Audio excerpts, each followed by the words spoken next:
We are back at Velocity 2011, and I'm here with Josh Fraser, CEO of Torbit. We're going to be discussing mobile optimization. Josh, thank you very much for being with us. It's good to be here.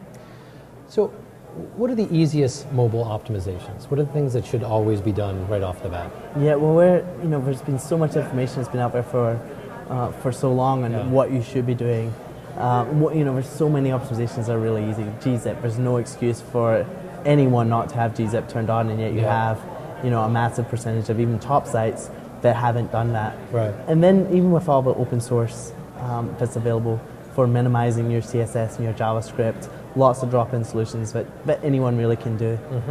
And so there's lots of things you can do, especially with some of our automated tools that are available now as well. Sure. But those are the big things: GZIP, extending your expires headers, minification. So knock those off the list first, and then get into the tough stuff, more right? advanced stuff. Right.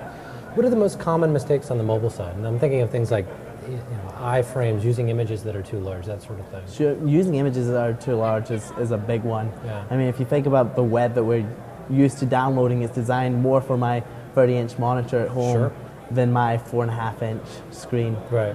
And so a lot of people don't think about that, and it's actually pretty hard to detect all the different mobile devices out there and what size screens they're using, especially Android, where you have small screens, big screens, and where do iPads fall into the category as well. So I would say resizing images is a big one, and then also just HTTP connections and the number of requests that you have is a big deal as well. They're so much more expensive on a mobile device than they are on the web.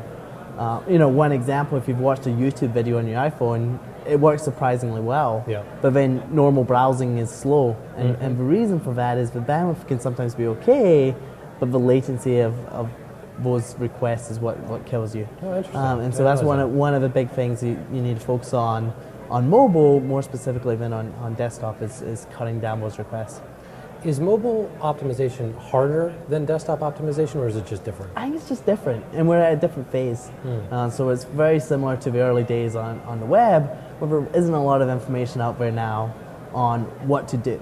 Right. We've had YSlow for a while, we've had page speed, tools that will, lots of best practices that are known on what to do, but we don't have that for mobile. There is no list of stuff you need to do on mobile, and so we're out there inventing this stuff.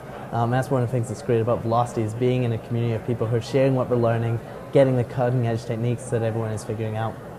I've been asking this question of a number of people today. It's turned into Emulator Day for some strange reason. But what's your take on emulators? Are they okay to use for testing? Do you need to make sure that you're bouncing between the actual physical device and an emulator? It depends what you're doing, but mainly, I love working on the actual device. And we do need more tools around that, and there's been some great ones being demonstrated today.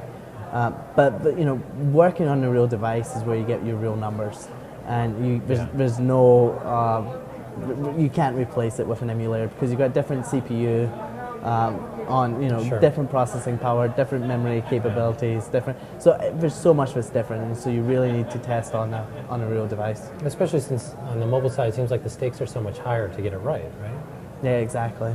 So last question I have for you: can you tell me a little bit about Torbit? What are you doing, and who you aimed at, and what do you hope to do? Sure. So Torbit is an automated service that takes all the best practices that people are learning about at Velocity and gives them an automated solution where anyone with a website can double their speed in 5 minutes. So the website is just torbit.com. You can sign up, and we just apply these front-end optimizations. And like I said, any website can double their speed. Excellent. DNS integration. So you just point your DNS to us. We proxy the content for your site, automatically put you on a CDN, automatically minimize your CSS and your JavaScript, and then some of the cutting edge stuff we're doing on mobile as well. Excellent. Great. Well, thank you so much for being with us. Appreciate it. Thank you.